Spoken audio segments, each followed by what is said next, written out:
Bonjour et bienvenue sur Sensation. Depuis plusieurs années, elles partagent notre quotidien, nous font douter, nous induisent en erreur. Les fake news sévissent partout. Pour en parler, je suis avec Andreas Grauel. Hello. Hello, bonjour. Vous êtes le directeur de la vérification au sein du groupe Bertelsmann, à qui appartient RTL. En tant que directeur de la vérification, quel est votre rôle ? Oui, je suis le chef de l'équipe de vérification qui s'occupe du contenu proposé par les utilisateurs sur les réseaux sociaux comme Facebook, Instagram, Twitter et compagnie. On essaye de regarder les infos proposées et voir si elles sont vraies ou non. Et on effectue beaucoup de recherches sur Internet, sur les réseaux sociaux.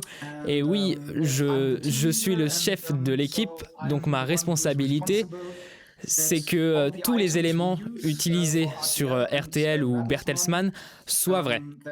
Que les vidéos ou photos qu'on diffuse soient vraies, pas trop anciennes et ne contiennent pas de fausses assertions.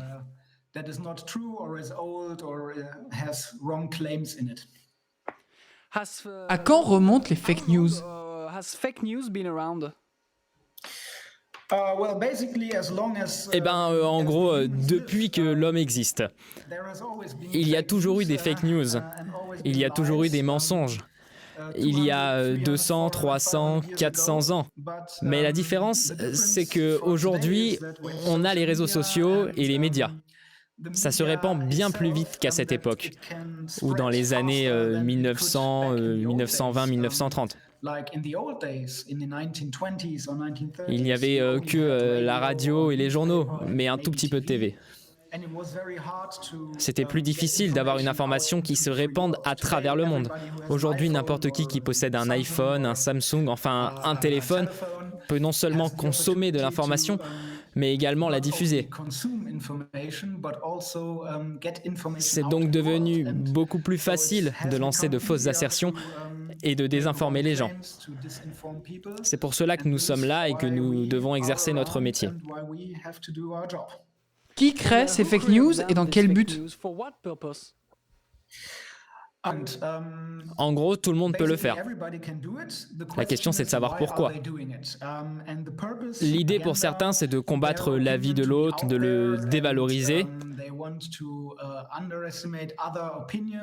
Certains veulent se faire simplement de l'argent. Ils désinforment, prétendent, je ne sais pas, qu'il y a des choses qui ne vont pas dans le monde. Par exemple, que Bill Gates veut nous inoculer des puces. À partir de là, ils fabriquent des t-shirts, ils montent leur site web, ils se font de l'argent grâce à la publicité. Au final, ils se font beaucoup d'argent.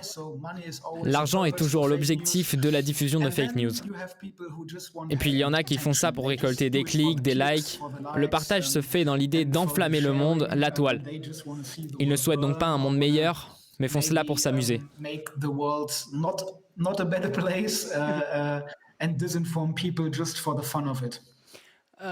Votre équipe constitue une task force au sein de votre société.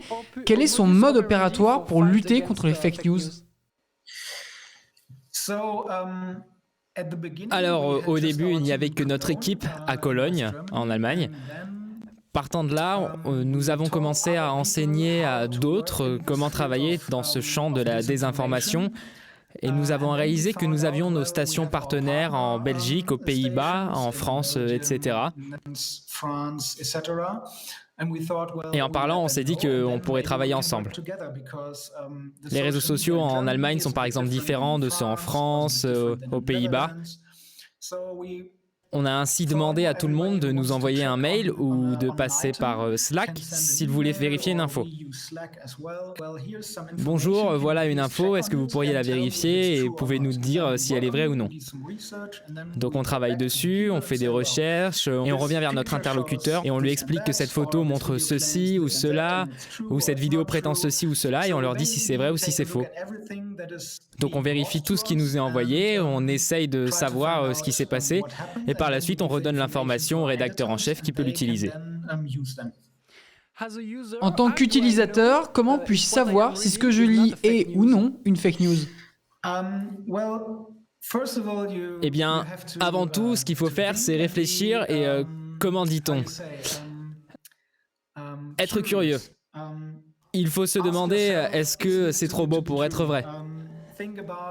Se demander si de pareilles choses peuvent réellement se produire.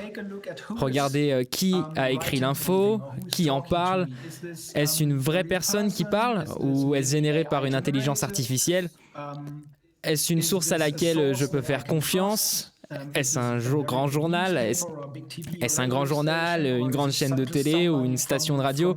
Ou est-ce que ça vient de quelqu'un qui habite le village du bout de la route? Est-ce que les éléments présentés ont été rendus publics? Est-ce que je peux faire des recherches sur un site web? Est-ce que je peux demander à quelqu'un qui serait expert sur le sujet de faire des recherches? En gros, l'idée, c'est qu'il ne faut pas seulement consommer l'information, mais se demander si c'est vrai et d'où vient cette information. Comment a-t-elle été générée et se demander si on en parle ou non.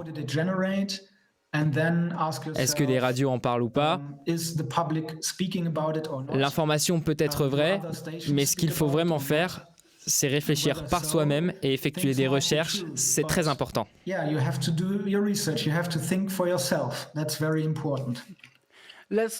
Parlons histoire maintenant, et plus particulièrement de l'histoire de votre famille.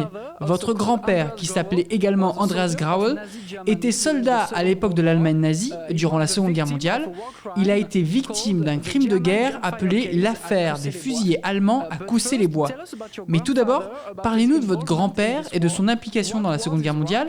Quel était son grade et quelle était sa mission? Était-il volontaire? Alors, mon grand-père était le fils d'un fermier qui était également cordonnier. Il ne gagnait donc pas bien sa vie. Donc, après avoir fini l'école, où mon grand-père était un très bon élève, il n'a pas eu les moyens d'aller à l'université. Il a dû donc travailler pour ses parents à la ferme.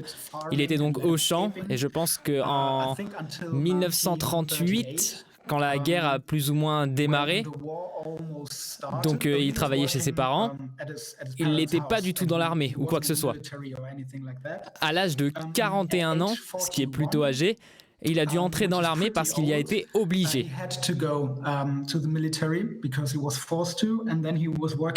Il a été garde un temps et quand la guerre a réellement débuté, on l'a envoyé, je crois qu'en français vous appelez ça la ligne Siegfried. En Allemagne, on appelle cela le mur de l'Ouest, qui se trouve aux frontières occidentales de l'Allemagne. Là, il a participé à la construction de fortifications sur la ligne Siegfried. Il était adjudant-chef, c'était son grade, mais donc à cette époque, il construisait des fortifications sur la ligne Siegfried. Le 24 août 1944, il a été capturé dans le département de la Vienne. Que s'est-il passé ensuite? Alors, ce qu'on sait, les documents qu'on a, ce sont essentiellement des témoignages. À ce moment-là, lui et ses compagnons se replient, un repli désorganisé en direction de l'Allemagne.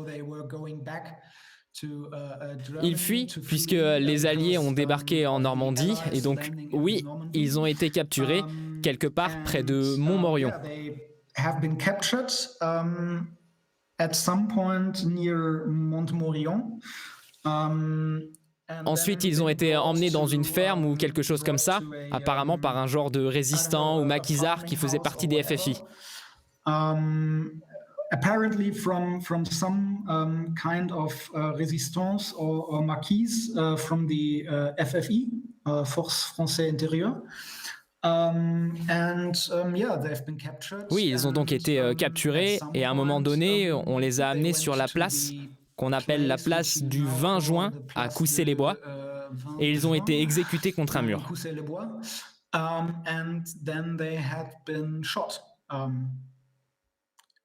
Et donc il est mort, apparemment. Pendant plus de 40 ans, cette histoire est restée secrète. C'est votre père, Rudolf Graue, un journaliste qui a levé le voile en 1987. Comment a-t-il fait?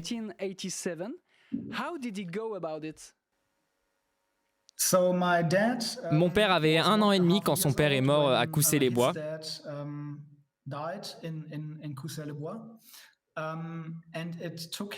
Ça lui a pris plusieurs années jusqu'à ce que sa mère lui parle de ce qui s'était passé. Et il ne savait pas du tout ce qui était arrivé. Il savait juste que son père était mort en France à Coussay-les-Bois. Mais quand je suis né en 1985, mon père a dit qu'il voulait donner à son fils le nom de son père. À ce moment-là, il s'est dit « Un jour, mon fils me demandera pourquoi il s'appelle Andreas ».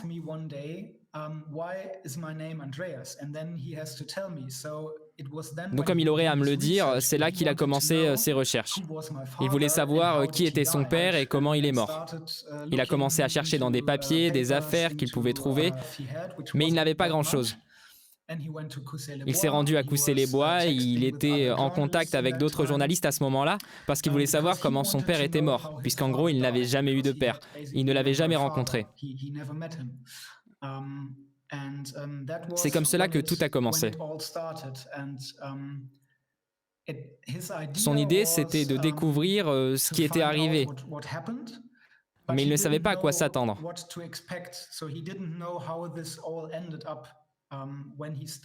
Quand il a commencé ses recherches, il ne savait pas du tout où tout cela allait aboutir.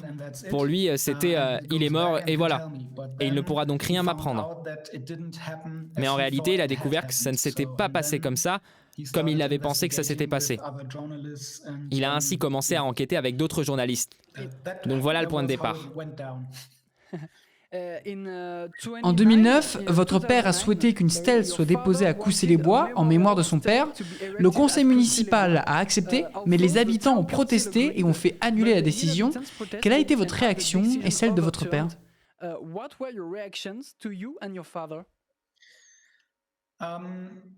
Mon père a été un peu déçu, mais c'était quelqu'un de très réaliste. La chose principale, c'est qu'il n'a jamais éprouvé de haine ou tout autre type de sentiment négatif. Son idée, c'était que la jeunesse, les jeunes apprennent ce qu'il s'était passé, rien d'autre.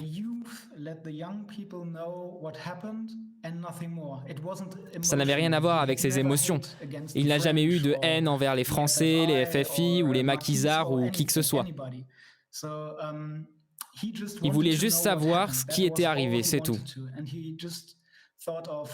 Il avait à l'esprit De Gaulle, Adenauer, Mitterrand, Kohl, l'amitié franco-allemande, et que quelque chose comme la guerre ne devait plus jamais se produire. Parce qu'évidemment, ce n'est bon pour personne.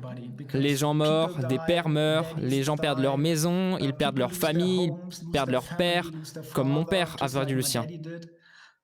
C'était dans le but de nous montrer que la guerre est un événement absolument horrible. Il a toujours eu à l'esprit que cette place du 20 juin, où il y a une stèle pour les FFI, pour les 3 ou 4 jeunes maquisards qui ont été tués ici par les SS, il y a toujours eu à l'esprit donc qu'à cet endroit, d'autres personnes étaient mortes, elles aussi. Mais il a toujours su que c'était difficile à faire comprendre, il en était conscient. Il savait qu'à l'époque, l'Allemand était l'agresseur durant la Seconde Guerre mondiale, que les Allemands avaient envahi la France et que les Français sont des gens très fiers. Et c'est une très bonne chose. Et il n'a jamais voulu faire de mal, ni provoquer quiconque.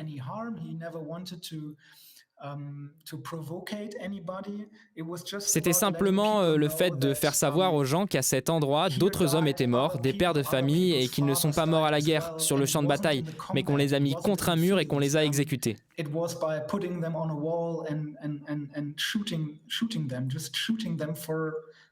Et exécutés apparemment par vengeance ou je ne sais pour quelle raison. Et voilà, ça a été commis. Donc son idée, c'était de faire comprendre aux gens que la guerre est quelque chose d'horrible et c'est pour ça qu'il a été très déçu. Mais il était suffisamment réaliste pour savoir que voilà, c'est ainsi et pour l'accepter.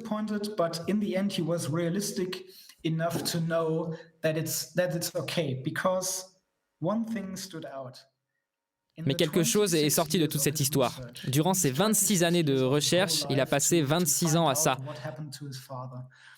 Il a rencontré des gens de cette époque, des témoins, des gens qui avaient réussi à s'enfuir aussi.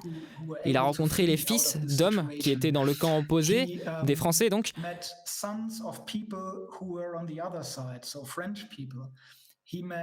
Il a rencontré le fils de l'ancien maire de Coussay-les-Bois. Il a rencontré Albert Froger, un journaliste de la Nouvelle République à Châtellerault, qui est devenu son ami.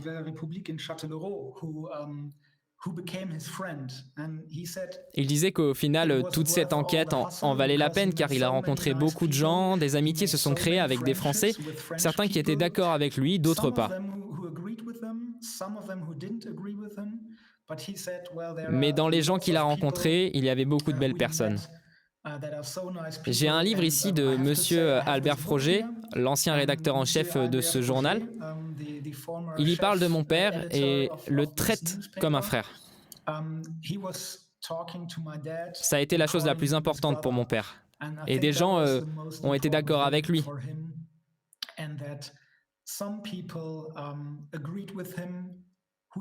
Même s'il avait été maquisard. Le maquis qui était dirigé par Le Chouan. Dans un mail envoyé à mon père, on lui dit qu'on envie ce qu'il fait. C'est très important pour lui, car il y a des gens là-bas qui ont vu ce qu'il essayait de faire. Il ne voulait pas offenser les Français ou les habitants de Coussay-les-Bois.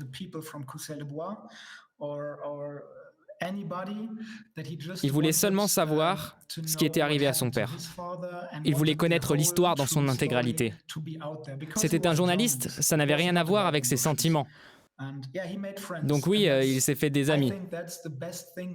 Je pense que ce qu'il y a de bien dans cette histoire, c'est qu'il y a 2-3 personnes de Coussay-les-Bois et des environs qui considéraient mon père comme un ami, ou l'appelaient même leur frère. Et c'est ce qui rend la démarche réussie au final, même si la stèle n'a pas été validée par le conseil municipal. Mais bon, je peux le comprendre. Et mon père aussi l'avait compris. Il n'était pas heureux de cette décision, mais il la comprenait. Donc pour vous, les tensions entre les Allemands et les Français sont compliquées, leurs relations sont compliquées, mais ce n'est pas que de la colère, il y a aussi de l'amitié ?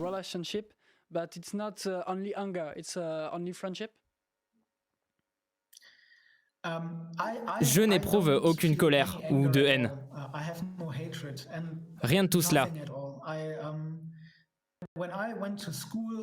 Quand j'étais à l'école et que j'ai dû choisir des langues à apprendre, le latin ou le français, mon père m'a dit « Apprends le français, c'est un beau pays, les gens sont gentils. » Je parle mal français, vous pouvez peut-être m'aider, mais je suis très mauvais en français. Mais bon, non, aucune haine. Ça a toujours été l'idée de se lier d'amitié. C'est aussi de revenir sur cette époque, et désolé pour le terme, de dire que cette époque, ça a été beaucoup de conneries de fait. Ce que les nazis ont fait a été horrible, la guerre a été horrible, et toutes les guerres auparavant. Car au final, chacun perd tout. Sa famille, sa maison, ses amis. Et ça n'en vaut vraiment pas la peine. Et je pense qu'il faut dépasser tout ça. Je ne sais pas comment, mais peut-être que ça aiderait de juste écouter, et je suis sûr que l'idéal serait d'aller à Coussay-les-Bois, de parler aux habitants et de leur expliquer ce que mon père a fait et comment il a essayé de remonter le fil de toute cette histoire, sur ce qui est arrivé à son père. Les gens peuvent s'y retrouver car ils ont peut-être perdu un père aussi, et on peut en parler. Enfin, en fin de compte, ça n'a aucun intérêt de dire les Allemands ont fait ceci, les Français ont fait cela. Je veux juste dire que le futur est à écrire et qu'on doit s'y diriger ensemble, main dans la main.